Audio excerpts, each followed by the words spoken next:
السلام علیکم خواتین و حضرات، پروگرام زاویہ غامدی کے ساتھ میں ہوں آپ کا میزبان وقاص خان۔ میرے ساتھ تشریف فرما ہیں عثمان رمزی اور محمد حسنین اشرف۔ ناظرین، آج کی اس ایپیسوڈ میں ہم دوبارہ سے حاضر خدمت ہوئے ہیں محترم جناب جاوید احمد غامدی صاحب کے ہاں، جن سے ہم اپنے گزشتہ سوالات ہی کی کنٹینیوٹی میں مزید کچھ سوالات پوچھیں گے، کچھ ان کے جوابات لیں گے، اس میں کچھ تبصرے ہوں گے، کچھ مزید تجزیے ہوں گے۔ تو ہم شروع کرتے ہیں وہیں سے جہاں سے ہم نے اپنی آخری قسط کا اختتام کیا تھا۔ جاوید احمد غامدی صاحب نے آخری سوال کے دوران یہ فرمایا تھا کہ قرآن مذہب کی، خدا کی آخری حتمی سچی کتاب ہے جو ہمارے پاس موجود ہے۔ جناب، مذاہب ایک سے زیادہ ہیں، کئی ایک مذاہب کے پیروکار اس دنیا میں موجود ہیں، ہندو ہیں، پارسی ہیں، ایون چین میں بدھ مت ہے، پھر ابراہمک فیتھس بھی ہیں۔ ان تمام مذاہب کے پاس اپنی کتب بھی موجود ہیں، لیکن آپ کا فرمانا یہ ہے کہ صرف قرآن ایک سچی کتاب ہے جو مکمل طور پر ہمارے پاس موجود ہے۔ آپ کے خیال میں باقی مذاہب کی جو کتب ہیں ان کی کیا حیثیت ہے؟ اس سے پہلے جو گفتگو آپ لوگوں نے میرے ساتھ کی تھی، یہاں تک مجھے یاد پڑتا ہے، اس میں ہم اس جگہ پہنچے تھے کہ ہمارے پاس کسی حقیقت تک پہنچنے کے لیے انسانی حدود میں ذرائع علم کیا ہے۔ اور مجھے یہاں تک یاد پڑتا ہے، میں نے اس میں یہ عرض کیا تھا کہ 3 ذرائع علم تو ایسے ہیں کہ جن کے بارے میں کوئی بحث نہیں ہو سکتی۔ تجربہ ہے، مشاہدہ ہے، تمام علوم زیادہ تر اسی پر منحصر ہوتے ہیں، ہم اس سے عقلی استنباط کرتے ہیں۔ چنانچہ جو مجموعہ حقائق تجربے اور مشاہدے سے ہمارے پاس موجود ہوتا ہے، اس سے عقلی طور پر جن چیزوں کو انفر کیا جا سکتا ہے یا جن کا استنباط کیا جا سکتا ہے، اس کو بھی ہم علم کے دائرے میں رکھ دیتے ہیں۔ اسی سے تمام نظریات وجود پذیر ہوتے ہیں۔ اس کی میں نے کچھ مثالیں بھی دی تھیں۔ پھر یہ عرض کیا تھا کہ چونکہ انسانی تاریخ ایک تسلسل کے ساتھ جاری ہے، تو بہت سی ایسی چیزیں ہیں جو تجربے اور مشاہدے کی سطح پر بھی اور علمی اور عقلی استدلال کی سطح پر بھی زندگی کے کسی خاص موڑ پر نمودار ہوتی ہیں یا تاریخ کے کسی خاص مرحلے میں سامنے آتی ہیں۔ ان کے ہم تک پہنچنے کا ذریعہ پھر تاریخی استدلال ہوتا ہے، اور تاریخی استدلال میں بھی ہمارا سارا انحصار اس چیز پر ہوتا ہے کہ اس میں اسٹیبلش ہسٹری کتنی ہے اور کون سی چیزیں ایسی ہیں جو اخبار احاد کے طریقے پر منتقل ہوتی ہیں، جن پر جر و نقد بھی ہو سکتا ہے، چیزوں کو دیکھا بھی جا سکتا ہے۔ میرے نزدیک جو مذہب کے بنیادی مقدمات ہیں وہ انہی ذرائع سے پیدا ہو جاتے ہیں۔ بنیادی مقدمات جب میں کہتا ہوں تو اس کے ہرگز یہ معنی نہیں ہے کہ مذہب اپنی تفصیلات کے ساتھ یا جس کو آرگنائز ریلیجن کہا جاتا ہے، نہیں، مذہب کے بنیادی مقدمات سے مراد یہ ہے کہ یہ سوال میرے لیے پیدا ہو جاتا ہے کہ کیا میں ایک اپنی ذات میں اکتفا کرنے والی مخلوق ہوں یا میں کچھ چیزوں کا محتاج ہوں؟ میرا وجود میں آنا کیا میرے اپنے باطنی عمل کا نتیجہ ہے یا کوئی باہر کا ہاتھ کار فرما ہے؟ تو گویا میرے لیے اپنے مخلوق ہونے کا سوال پیدا ہو جاتا ہے، اور یہ انہی چیزوں سے پیدا ہو جاتا ہے جن کا ذکر ہم نے اس سے پہلے کیا ہے۔ دوسرا جو سوال تھا، میں نے یہ عرض کیا تھا کہ وہ میرے اخلاقی وجود کا ہے، اور تیسرا بڑا سوال میرے جمالیاتی احساس کا ہے۔ اب یہ جو تینوں بڑے سوالات ہیں، اگر آپ غور کر کے دیکھیں تو میری ساری مشکلیں بحیثیت انسان، میرے سارے تحفظات، میرے سارے تخیلات انہی پر منحصر ہیں۔ یعنی یہ چیزیں چونکہ میرے تجربے اور مشاہدے پر مبنی ہیں، تو اس لیے میں مجبور ہوں کہ میں یا تو ان کو نظر انداز کر کے زندگی بسر کروں اور یا پھر ان کا معاجزہ کروں، ان کو فیس کروں۔ یہاں تک بات پہنچ گئی تھی۔ مذہبی طور پر جو چیزیں مجھے متحرک کرتی ہیں، سوچنے پر مجبور کرتی ہیں، میرے متخیلے کو تحریک دیتی ہیں، چونکہ وہ میرے تجربے اور مشاہدے ہی پر مبنی ہیں۔ اور تجربے اور مشاہدے کے بارے میں یہ عرض کر دوں کہ وہ اصل میں خارج کا بھی ہے، باطن کا بھی ہے، یعنی دونوں چیزوں کا ہے۔ خارج میں اشیاء ہیں جن کو میں دیکھتا ہوں، باطن میں میرے احساسات اور مجھ پر گزرنے والی واردات ہیں جن کو میں دیکھتا ہوں۔ یہ جب ایک مجموعہ حقائق کی شکل اختیار کر لیتی ہیں اور بسا اوقات عالمگیر مجموعہ حقائق کی شکل اختیار کر لیتی ہیں، تو وہی میرا جو استنباطی وجود ہے کہ اب میں اس سے کچھ نتیجہ نکالوں گا، وہ روبہ عمل ہو جاتا ہے۔ اس سے میرا مذہبی مقدمہ تیار ہوتا ہے۔ یہ میرے نزدیک بات کا سوال ہے کہ اس مذہبی مقدمے کو اب مجھے تاریخ سے کیسے ریلیٹ کرنا ہے. یعنی ٹھیک ہے. بیت ہیں تو وہ کیا کہہ رہے ہیں، انجیل ہے تو وہ کیا کہہ رہی ہے، زبور ہے تو وہ کیا کہہ رہی ہے، قرآن ہے تو اس کی کیا حیثیت ہے.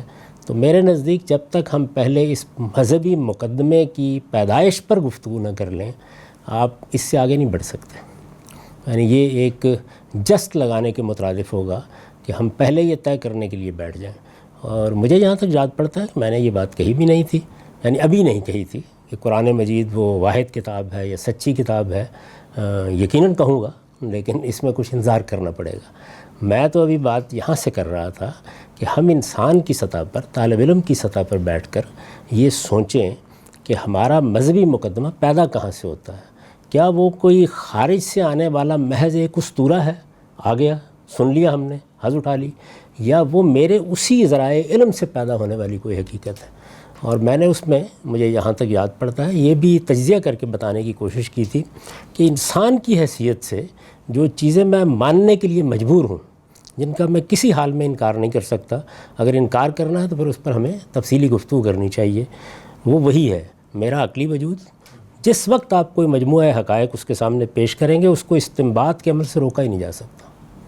میرا اخلاقی وجود وہ سوال اٹھا دے گا، فوراً اٹھا دے گا. یعنی وہ اس پر راضی نہیں ہو سکتا کہ وہ اشیاء پر جو حکم لگا رہا ہے کہ یہ ہیں یا نہیں ہے، اس سے آگے بڑھ کر اس حکم سے اپنے آپ کو نکال لے کہ یہ اچھی ہیں یا بری ہیں. وہ لگائے گا حکم. اسی طرح میرا جمالیاتی حصہ ہے، یہ میرا باطن کا تجربہ ہے، عالمگیر تجربہ ہے. اس کو کوئی شخص روک نہیں سکتا. میں کہوں گا کہ یہ گلاس خوبصورت ہے اور میں کہوں گا کہ یہ میز خوبصورت نہیں ہے. یعنی یہ خوبصورتی بدصورتی اس کا حکم مجھے لگانا ہے ہر حال میں. اب اس سے بنیادی طور پر فنون، علوم، سب چیزیں پیدا ہو رہی ہیں. عقلی استنباط کی صلاحیت سے میرے سارے علوم پیدا ہو رہے ہیں. میرے اخلاقی احساس سے مذہب پیدا ہو رہا ہے. اور اسی طریقے سے میرے اندر جو جمالیاتی احساس ہے، اس سے شاعری، ادب، مصوری، یہ ساری چیزیں پیدا ہو رہی ہیں. آپ اس بنیادی مقدمے کو سوال یہ ہے کہ تسلیم کرتے ہیں یا ابھی اس پر کچھ سوالات؟ نہیں، تسلیم تو کرتے ہیں، لیکن اگر ہم یہ کہیں کہ انہی سے ہی مذہب پیدا ہوا ہے، جن سے آپ کہہ رہے ہیں علوم، فنون وجود میں نے یہ نہیں کہا مطلب ان سے پیدا ہوا ہے. نہیں، اگر میرے آپ سے لیے پوچھا مذہب، جائے، میرے لیے مذہب ریلیونس اختیار کرتا ہے اس وجہ سے. یعنی دیکھیے میری بنائے استدلال یہ ہے کہ کوئی چیز اگر میرے باطن سے نہیں اٹھی، وہ میرا تقاضا نہیں بنی، تو وہ باہر سے آ کے میرے اندر تحریک پیدا نہیں کر سکتی. یہاں مسئلہ ہے باطن میں جو علم پڑا ہے وہ اصل میں خارج کا علم ہے، وہ وحی کردہ علم نہیں ہے، یا وہ پہلے سے موجود پیکج نہیں ہے جسے ایکسپلور کیا جائے گا. تو اس سے جو بھی احساس پیدا ہوگا وہ اصل میں خارج کا احساس ہی ہوگا. مثال کے طور پر ہم شاید یہ اچھی مثال نہ لگے، اس کو لے لیتے ہیں کہ میرا ایک باطنی احساس ہے کہ مجھے سر درد ہوتا ہے. یہ خارج میں کہاں پڑا ہوا ہے؟ لیکن اسے مذہب کا مقدمہ نہیں، میں تو مقدمات کی بات کر رہا ہوں مذہب سے. اخلاقی احساس کی نوعیت بھی یہی ہے. وجہ یہ ہے کہ اشیاء باہر پڑی ہوئی ہیں، حکم کہاں سے آئے گا ان کے بارے میں؟ یعنی یہ بات کہ یہ چیز اچھی ہے یا بری ہے، اگر وہ اشیاء اپنے اندر سے حکم خارج کرتی ہیں تو ان کو میرے لیے اور ایک میرے گھر میں بندھی ہوئی بھیڑ کے لیے یکساں خارج کرنا چاہیے. اس کے لیے نہیں کرتی، میرے لیے کرتی ہیں. تو میں بحیثیت انسان، یہاں وہ میکانزم ہے نا کہ باہر سے جو چیز میرے اندر آ رہی ہے، میرے اندر جو کچھ جبر موجود ہے، معاشرے کا جبر ہے یا کچھ جینیاتی جبر موجود ہیں، وہ اس پہ حکم لگاتے ہیں. تو تفریق کر کے حکم لگانا میری حص ہے، لیکن یہ اندر پڑا کوئی علم نہیں. بہت اچھا سوال آپ نے کیا. اتنی بات تو بالکل واضح ہو گئی کہ باہر اشیاء پڑی ہوئی ہیں، حکم میرے اندر ہے. آپ کہتے ہیں وہ باہر سے آیا ہے، تو اب باہر سے آنے کی تاریخ بتا دیجیے. معلومات باہر سے آئی ہے، میں نے صرف حکم لگایا ہے اس پہ. ہاں حکم لگایا نا، تو اس میں بھی حکم کی بات کر رہا ہوں. یعنی معلومات کیا ہیں؟ وہ اشیاء ہیں. ان میں سے کون سی چیز آئی ہے باہر سے؟ جو چیز باہر سے آئے گی پھر اس کی تاریخ آپ کو متعین کرنی ہے. اس لیے کہ میں تو بحیثیت انسان جب سے پیدا ہوا ہوں، حکم کو اندر سے آتا دیکھ رہا ہوں، عالمگیر سطح پہ دیکھ رہا ہوں. آج تک مجھے کوئی اطلاع نہیں ملی کہ فلاں تاریخ کو حکم باہر سے داخل ہونا شروع ہوا تھا. یعنی میری جمالیاتی حص جب سے انسانی مشاہدہ جاری ہے اپنا کام کر رہی ہے. اب قدیم ترین غاروں کے اندر بھی تصویریں بنا رہی ہے، باز نہیں آتی. میں قدیم ترین تمدن کو بھی پڑھتا ہوں تو وہاں اچھا اس سے آپ پیچھے جانا چاہتے ہیں. یعنی اب ہم سائنس کی دنیا میں داخل ہو گئے کہ 1500 ارب سال پہلے، 15 ارب سال پہلے دنیا وجود میں آئی ہے، یہ ہوا ہے، وہ ہوا ہے. پھر کچھ میرے سوالات ہیں، ان پر گفتگو کی جا سکتی ہے. لیکن پہلے آپ یہ بتائیے کہ کیا آپ کے باطن کے اندر کہ حکم کے بغیر باہر کی شے کوئی حقیقت رکھتی ہے؟ باہر اشیاء پڑی ہوئی ہیں، اس میں کوئی انکار نہیں ہے، اس لیے کہ میرا مشاہدہ دیکھ رہا ہے اس کو. اصل میں یہ جو جبلی چیزوں کو ہم یہ کہتے ہیں کہ یہ ہمارے باطن کے اندر موجود ہیں، یہ بہت اچھی بات ہے، ٹھیک ہے موجود ہیں، لیکن اس کے ساتھ ہی جو اگلی بات ہم کہہ دیتے ہیں کہ اخلاقی احکام بھی ہمارے اندر، یا اخلاقی سینس جو ایتھیکل سینس ہے، ہمارا مورل سینس ہے، وہ بھی احکام انبلٹ نہیں ہے. ہوئی، اخلاقی حص. حص. احکام تو زیر بحث آتے ہیں. بالکل وہ جو احکام اصل میں سینس ہے ایک ہمارے دوسری چیز ہے میرے پاس جس سے وجود پذیر ہوتے ہیں. اخلاقی احساس کے ساتھ میرے اندر استنباط کی صلاحیت ہے، یعنی شے باہر پڑی ہوئی ہے، حکم اندر سے آتا ہے، استنباط کی صلاحیت کام کرنا شروع. ایگزیکٹلی یہ جو مورل سینس ہمارے اندر موجود ہے، اس کا اظہار یکساں نہیں ہے. تاریخ میں ٹھیک ہے رہا ہے، لیکن پچھلے 100 سال سے بہت ساری ایسی سوسائٹیز ہیں جہاں پہ پیدا ہونے والے بچے، جہاں پہ پیدا ہونے والا انسان اس طرح سے نہیں سوچتا. جی سنجیدہ انحرافات ہے، سنجیدہ انحراف. وہ اس سے یوں محسوس ہوتا ہے کہ باہر سے ہی آتا ہے. ایک خاص سوسائٹی تھی جہاں پہ مذہب ڈومیننٹ تھا، تو وہاں پر تو ایسا ہی لگتا تھا کہ بھی یہ ہمارے اندر موجود ہے، لیکن اب جب نہیں تو فریڈم کا احساس ہوتا ہے.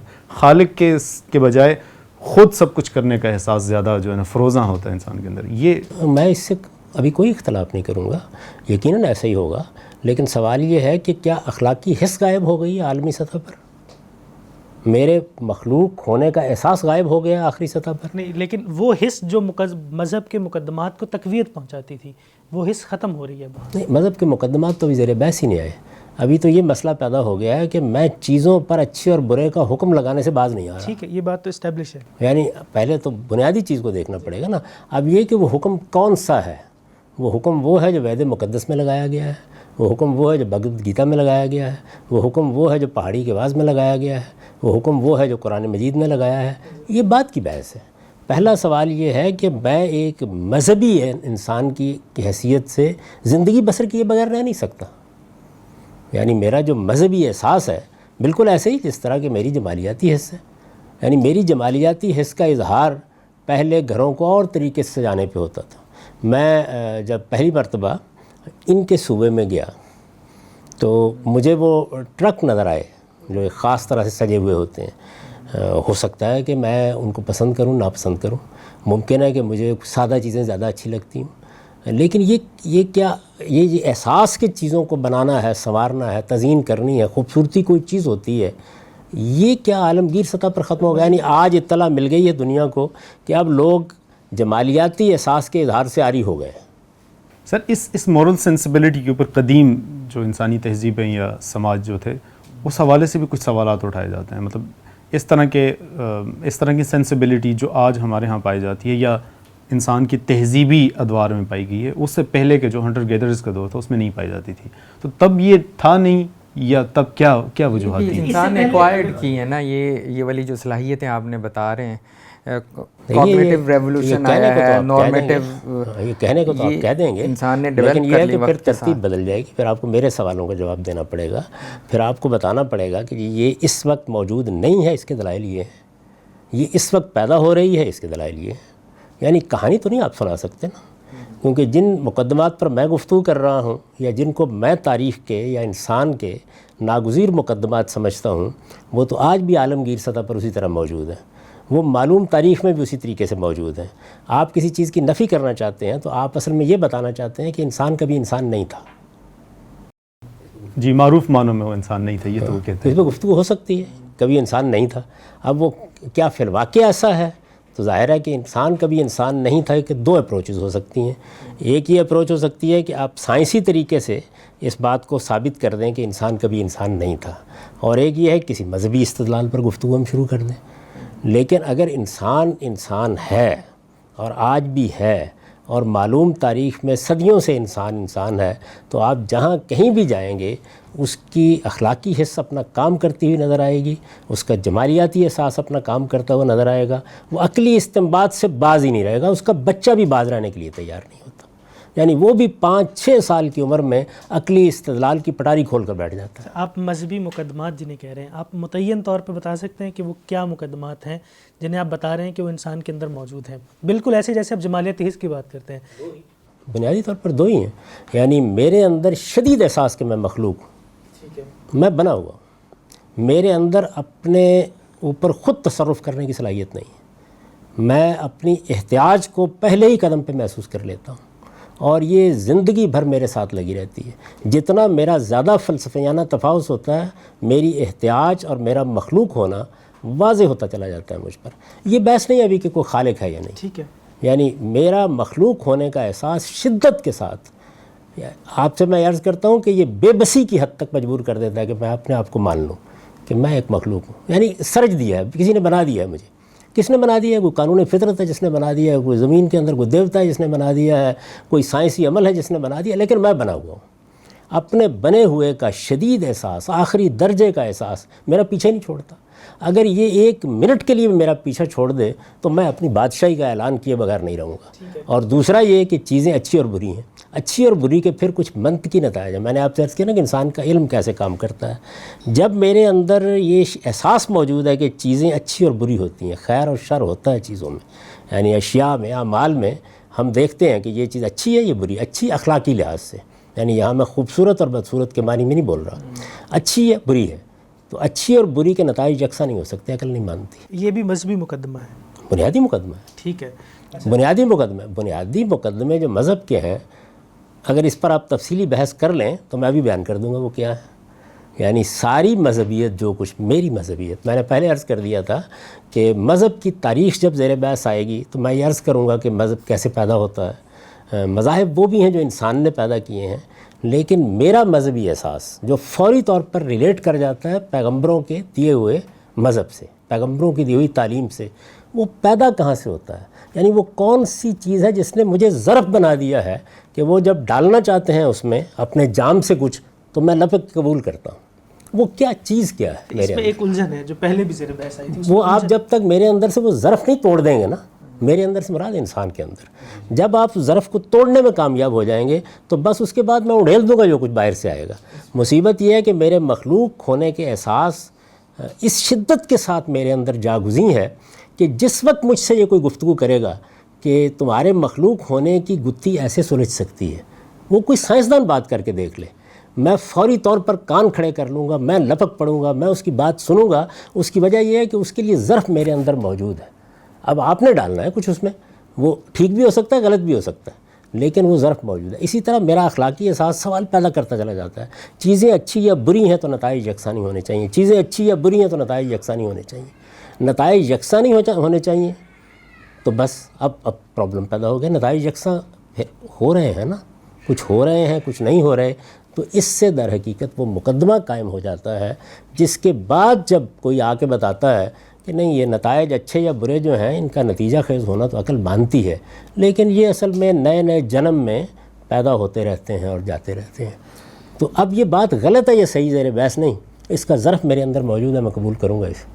وہ عقلی استدلال سے اس کی غلطی آپ واضح کر دیں گے، بالکل ٹھیک ہے، لیکن تناسخ کا پورا فلسفہ اپنے اندر یہ صلاحیت رکھتا ہے کہ وہ اپنے آپ کو بیان کرے تو میں قبولیت کے لیے لپکوں۔ وجہ کیا ہے؟ وجہ یہ ہے کہ داعیات میرے اندر موجود ہیں۔ یہ جو داعیات آپ نے بتائے ہیں، یہ جو دو احساس یا بنیادی مقدمات بتائے ہیں، ایک مخلوق ہونا اور دوسرا خیر و شر کا احساس، یعنی اصل میں مذہب میرے لیے ریلیونٹ یہاں سے ہوتا ہے، یہ نہیں کہ مذہب یہاں سے پیدا ہوتا ہے، ٹھیک ہے، میرے لیے مذہب مسئلہ یہاں سے بنتا ہے۔ یہی ریلیونس میتھولوجی میں بھی تھی، وہاں پہ بھی یہی دونوں احساس کارگر تھے، وہاں پہ بھی مخلوق ہونے کا احساس اور خیر اور شر کا احساس موجود تھا، اور اسی پہ ساری میتھولوجی ڈیولپ ہو رہی تھی۔ تو آپ مذہب کے مقدمات کو یہ اساطیر سے الگ کس طرح کریں گے؟ یہ تو بات کا مسئلہ کیسے الگ کریں گے؟ پہلا سوال تو یہ ہے کہ میرے اندر وہ چیز موجود ہے کہ کوئی میتھولوجی بھی آپ بنا کر رہیں گے تو اسی وجہ سے میرے لیے قابل اعتنا ہو جائے گی کہ میں ان احساسات سے مالا مال ہوں۔ اس وقت میں صرف یہ عرض کر رہا ہوں، یہ جو کمزوری کا احساس ہے، کر رہا ہوں کہ باہر سے آنے والی کوئی چیز بھی اس وقت تک میرے ساتھ اپنا تعلق پیدا نہیں کر سکتی، ریلیونس پیدا نہیں کر سکتی جب تک کہ اس کے محکم ترین بنیادی داعیات میرے اندر موجود نہ ہوں۔ یہ ہو نہیں سکتا۔ ایسا نہیں ہے سر کہ یہ کمزوری کو آپ انسان کی کمزوری کہہ لیں یا اس کی خواہشات کا زیادہ ہونا، لیکن کیپیبلٹیز کا، اسکلز کا کم ہونا، اس چیز کو ہم خالق اور مخلوق والے احساس کی طرح سے تعبیر کرتے ہیں۔ لیٹ سپوز کہ ہم پرندوں کو اڑتا تو دیکھتا ہے انسان، لیکن اڑ نہیں پاتا، تو وہ کہتے ہیں کہ اس کو اڑنے والا کسی نے بنایا اور مجھے زمین پہ چلنے والا کسی نے بنایا ہے۔ کسی نے بنایا اصل میں mortality یا death کے ابھی تو experience یہ سے زیر بہت بحث نہیں کسی نے بنایا. ابھی تو میرے احساس کی یہ طاقت ہے جو مجھے مجبور کر رہی ہے سوچنے پہ کہ میں مخلوق ہوں.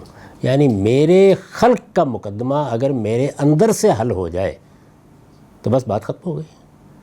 تو میں تو صرف ابھی گزارش کر رہا ہوں کہ انسان کے اندر وہ ظرف کیسے پیدا ہوا ہے جس میں اب ساقی نے کوئی جام یہ آ کے ڈالا. تاریخ میں پیچھے جا کے اس ظرف کا مطالعہ کرنا چاہیے آپ کو. اگر آپ کا یہ اگر مقدمہ ہے تو میں یہ چاہوں گا کہ آپ مجھے پیچھے لے جا کے تاریخ میں دکھائیں کہ دیکھیں انسان آج سے ہزاروں سال پہلے اسی ظرف کے ساتھ موجود تھے اور یہ معاملات ایسے ہوتے رہے. کیونکہ اگر ایسا تھا تو بہت سارے دوسرے مذاہب جو ہیں جن کے اندر نہ خدا کی بحث ہے نہ خیر و شر کے معاملات ہیں, صرف کوئی ایک خاص تصوف پایا جاتا ہے بس. یعنی وہاں پہ یہ وہ کیسے پیدا ہو رہے ہیں, کیوں پیدا ہو رہے ہیں. اور سائنس کا بنیادی مقدمہ ہے کہ اینیمزم جو ہے ضرور بحث کریں گے. ہو سکتا ہے کہ آپ نے ایک بالکل ہی دوسری چیز کو مذہب کا نام دے دیا ہو. ٹھیک ہے, یعنی میں تو اس مذہب کی بات کر رہا ہوں جو میرے ساتھ تعلق پیدا کرتا ہے. اگر کسی مذہب میں انسان کے اس بنیادی مسئلے کے بارے میں گفتگو نہیں کی گئی اور میرے اخلاقی احساس کا جواب نہیں دیا گیا تو مذہب کی تاریخ پر پورا کیسے اترے گا. وہ کوئی میتھالوجی ہو سکتی ہے, کوئی شاعری ہو سکتی ہے, وہ انسان کی کسی اور خواہش کا ظہور ہو سکتا ہے. میرے لیے تو مذہب, اگر میرے یہ دونوں معاملات آپ ختم کر دیں, یعنی آج تو آپ ایک بڑے مقام پر کھڑے ہیں نا, اس لیے کہ آپ نے ایک ایسا علم بہت ترقی دے کر اس مقام پر پہنچا دیا, یہاں بڑے بڑے مقدمات حل ہو گئے ہیں, کائنات میں بے شمار چیزیں ایجاد ہو گئی ہیں. میں تو اسی مقام پر کھڑا ہوں بحیثیت انسان, اس لیے کہ نہ میرا یہ معاملہ حل ہوا ہے اور نہ میرے اخلاقی شعور کے سارے سوالوں کا جواب ملا ہے. اچھا آپ کہیں گے سارے سوالوں کا جواب نہیں ملا تو کیا فرق پڑتا ہے؟ نہیں, بنیادی کا نہیں مل رہا. میں یہ کہہ رہا ہوں کہ یہ سوال جو پیدا ہوئے ہیں یہ سوال اصل میں باطن کے سوالات نہیں تھے, یہ سوال ایک تاریخی تسلسل کے سوالات. بہت اچھی بات ہے. پھر تو آپ کو بتانا چاہیے مجھے یہ فلاں تاریخ سے پیدا ہونے شروع ہوئے ہیں, پھر تاریخ میں کیوں جاؤں, یہ تو آپ کو جانا ہے. اس کی وجہ یہ ہے کہ میں تو بحیثیت انسان آج کھڑا ہوں. میں جتنے میرے پاس ماضی کی معلومات ہیں ان کی بنیاد پر انسان کی تاریخ جب پڑھتا ہوں تو ان میں کسی جگہ مجھے اس کا خلا نظر نہیں آتا. آپ کہتے ہیں تھا تو آپ پھر متعین طور پر بتائیے, اور دیکھیے کہانی نہ بیان کیجیے گا, اسطورہ نہ سنائیے گا. پھر اس کو واقعی ایک علمی حقیقت کے طور پر ہونا چاہیے کہ آپ یہ بتائیں کہ آج فلاں تاریخ کو 10 بجے صبح اخلاقی احساس پیدا ہو گیا. نہیں, اس میں یہ ہے نا سر کہ دیکھیے جب آپ یہ فرماتے ہیں کہ یہ میرے اندر کا داعیہ ہے, اور میرے سے مراد انسان جی انسان کے یعنی باطن کا داعیہ ہے, اور اس کی مینیفسٹیشن جو ہے وہ اچھائی اور برائی کے طور پر ہوتی ہے. نہیں, یہ دو الگ الگ چیزیں ہیں. یعنی میرے مخلوق ہونے کا احساس یہ ایک الگ احساس ہے. یہ احساس اصل میں اس عقلی مقدمے کو پیدا کر دیتا ہے کہ مجھے اب اپنے خالق کو تلاش کرنا ہے. جی, مخلوق کے جو ہے اس کی مینیفسٹیشن میں یوں عرض کروں گا کہ اس کی مینیفسٹیشن جو ہوتی ہے حاکم محکوم کی صورت میں ہوتی ہے. یعنی اس کے ساتھ جو جڑا ہوا احساس ہے وہ یہ ہے کہ مذہب مجھے لازماً سرویلٹی کا, ہیوملٹی کا ایک جو ہے نا وہ تاثر اور وہ ایک احساس میرے اندر ابھارتے اور وہ میرے اندر ہونا چاہیے. یہاں آپ اصل میں آرگنائزڈ ریلیجنز جو ہے نا, مختلف مذہب جو بن گئے ہیں, اب آپ ان کے مقدمات پیش کر. اصل میں اس کی جسٹیفیکیشن نہیں ہو رہی نا, کہ اس کی جسٹیفیکیشن کہاں سے لیں گے ہم. جسٹیفیکیشن آپ کو اس کی کرنے کا تو بھی مرحلہ نہیں آیا کہ کون سا مذہب کی کون سی تعبیر, جو مذاہب اس وقت موجود ہے کیا ماضی کا کوئی مذہب, کیا مستقبل کا کوئی مذہب. میں یہ آپ سے عرض کرتا ہوں کہ اگر آپ میرے ساتھ بحیثیت انسان بات کریں گے تو پہلے آپ کو یہ جاننے کی کوشش کرنی چاہیے کہ میں کہاں سے مجبور ہوں مذہبی بحث کروں, مذہب کے مقدمے کو حل کروں. وہ میرے لیے مسئلہ کہاں سے پیدا ہوتا ہے؟ وہ مسئلہ میرے لیے یہاں سے پیدا ہوتا ہے. اور جو مسئلہ یہاں سے پیدا ہوتا ہے اصل میں وہی مسئلہ ہے کہ جو کوئی میتھالوجی پیش کرنے والا اگر حل کر دے گا, حل کرنے کا مطلب یہ نہیں کہ حل میرے لیے ہو گیا, وہ اس کا کوئی حل پیش کر دے گا اپنے دور اپنے وقت کے لیے. کوئی پیغمبر جو اپنے آپ کو کہتے ہیں وہ یہ بات کر دے گا تو میرے متوجہ ہونے کا باعث یہ چیز ہوتی ہے. کوئی بھی شخص آئے. اچھا, سائنس بھی جب اس مسئلے پر گفتگو کرتی ہے سب سے بڑی خبر بن جاتی ہے. آپ یہ دیکھیے کہ جس وقت میرے اخلاقی احساس کے پیدا ہونے پر گفتگو کی جائے گی, یا مجھے بتایا جائے گا یہ کیسے پیدا ہوتا ہے, یا یہ بتایا جائے گا کہ اس کے مقدمات کی نوعیت کیا ہے, اس میں ہر آنے والا انکشاف دنیا کی سب سے بڑی خبر ہوگی. یہی صورتحال میرے مخلوق ہونے کے احساس کی ہے. میں اصل میں ان دونوں چیزوں کے بارے میں کافی عرصے سے اس لیے متوجہ نہیں ہو رہا کہ کوئی نئی خبر آئی نہیں. یعنی ایک بے بسی اور عجز کا احساس ہے کہ کوئی نئی خبر نہیں آئی. لیکن ادھر اگر کوئی نئی خبر آ جائے تو سارے معاملات ختم ہو جائیں گے, ساری مصروفیات ختم ہو جائیں گی, صرف یہی خبر ہوگی جس پر سب کان لگا کے سنیں گے. یہ اس بات کی دلیل ہے کہ سب سے بڑا سوال یہی ہے, سب سے بڑا داعیہ یہی ہے, سب سے بڑا مسئلہ یہی ہے. سر یہ اس بات کی دلیل ہے کہ یہ سوال ہزاروں سالوں سے گھوم گھوم کے واپس آتا رہا ہمارے سامنے. اگر یہ سوال ہزاروں سالوں سے نہ سامنے آئے تو یہ کوئی بڑی خبر نہیں. آپ تو کہتے ہیں یہ پیدا ہی نہیں ہوا تھا کبھی. یہ تو آپ نے میرے مقدمے تاریخی تسلسل سے پیدا ہوا. میں یہ بات مان رہا ہوں کہ یہ تاریخی تسلسل سے سوال پیدا ہوا. تاریخی تسلسل کا جب آپ لفظ بولتے ہیں تو اصل میں آپ کو بتانا پڑے گا پھر کہ یہ تاریخ یہاں سے شروع ہو رہی ہے. اس میں یہاں دیکھیے یہ چیز موجود نہیں ہے, یہ اس کی پیدائش کا عمل شروع ہو گیا ہے, یہاں آ کے یہ پیدائش مکمل ہو گئی ہے, 9 ماہ کے بعد بچہ میری آغوش میں آ گیا ہے. لیکن مسئلہ تو ہے یہ تو آپ کو مجھے بتانا پڑے گا. میں معلوم تاریخ سے باہر جا کے گفتگو نہیں کر سکتا. میرے پاس جو معلوم تاریخ تو ہے نامعلوم تاریخ پہ مقدمہ بھی قائم نہیں کیا جا سکتا, اس لیے کہ میں تو اگر تاریخ پہ گفتگو کروں گا تو اپنے علم کی حد تک کروں گا نا, اس سے ماورا میں کیسے چلا جاؤں. یہ تو پھر ایک اور بے بسی ہے میری اس کی, یعنی اس کے بعد تو میرے آپ کے درمیان گفتگو نہیں ہو سکتی. ہماری تو گفتگو ہی بے بسی سے شروع ہوئی تھی. میں نے عرض کیا تھا کہ ہمارے ذرائع علم ہیں جن کے اندر ہم گفتگو کر سکتے ہیں. اس لیے بات آپ کے مذہبی سوالات سے اس جانب مڑ گئی تھی کہ پہلے یہ دیکھیے کہ میری تحدیدات کیا ہیں, میری بحیثیت انسان اور میرے ذرائع علم کیا ہیں. تو اب تک کی ساری گفتگو پھر وہیں آ کر رک گئی کہ ہمارے ذرائع علم کیا ہے, یا تجربے اور مشاہدے سے آپ کوئی بات مجھے بتائیں گے, یا اس تجربے اور مشاہدے پر کوئی عقلی استنباط کیا جا رہا ہوگا جس میں اور آپ مشترک ہیں, اس پہ گفتگو ہو سکتی ہے کہ وہ استنباط ٹھیک ہوا یا نہیں ہوا, یا کسی تاریخی واقعے کی خبر دیں گے مجھے. اس کے سوا اگر کوئی ذریعہ علم وجود میں آ گیا ہے تو ضرور گفتگو کیجئے. اب یہ میرے ذرائع علم ہیں بحیثیت انسان, میں اپنے ذرائع علم سے ماورا ہو کر گفتگو کرنے کا دعویٰ نہیں رکھتا. آپ حضرات رکھتے ہیں, پیش فرمائیے, اس سے استفادہ کریں گے. ہماری آج کی گفتگو انشاءاللہ جاری رہے گی. یہ بے بسی پہ آ کے ہم یہاں بھی اس کو ختم کر رہے ہیں اور اسی سے ہم اگلی نشست کا آغاز کریں گے.